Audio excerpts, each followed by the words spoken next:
And PSG have beaten Real Madrid 4-0 to meet Chelsea in the final at the same MetLife Stadium in New Jersey for the Club World Cup final. If we are not going to win it, I would prefer to lose in the semi-final rather than the final.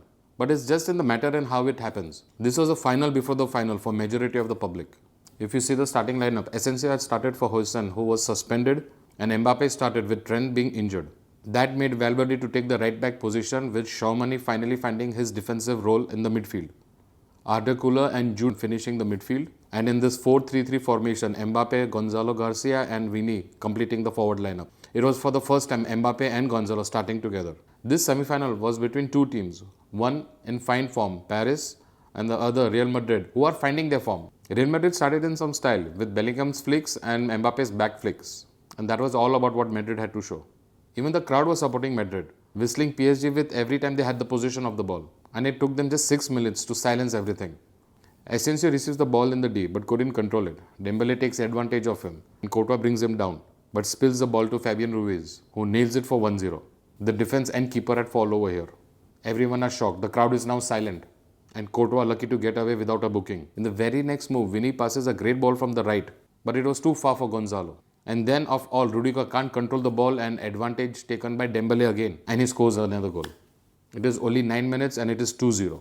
It is the same old Madrid.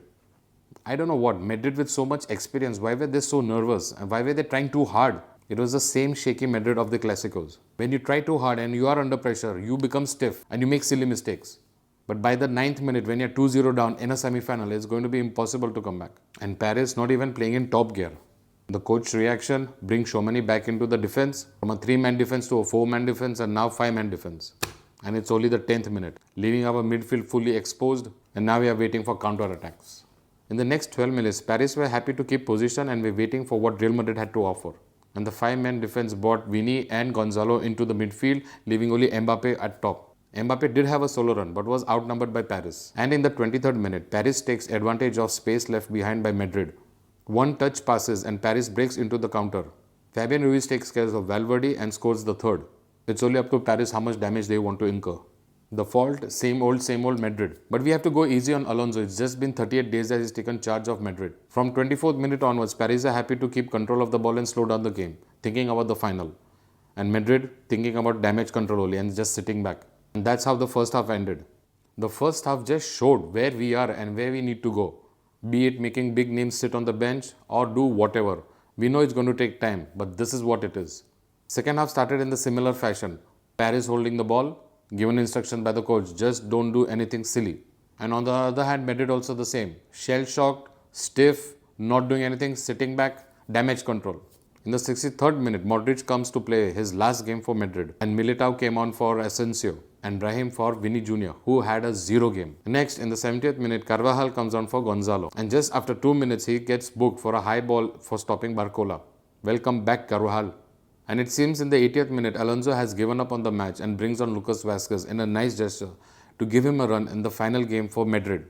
Mr. Nice Guy. And when you have Lucas Vazquez on the field, what happens? You concede a goal. And in the 88th minute, Barcola and Ramos coolly control the ball inside the box in front of Carvajal and Militao and score the 4th goal.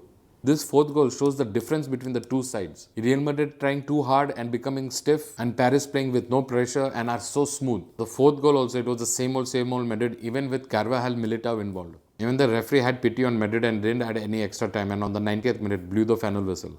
Congratulations to Paris and Paris fans, and it seems like they are going to carry on this form for the whole next season also. So Madridistas, unfortunately this was the final game of the season, with the next match review coming little more over than a month with the La Liga starting.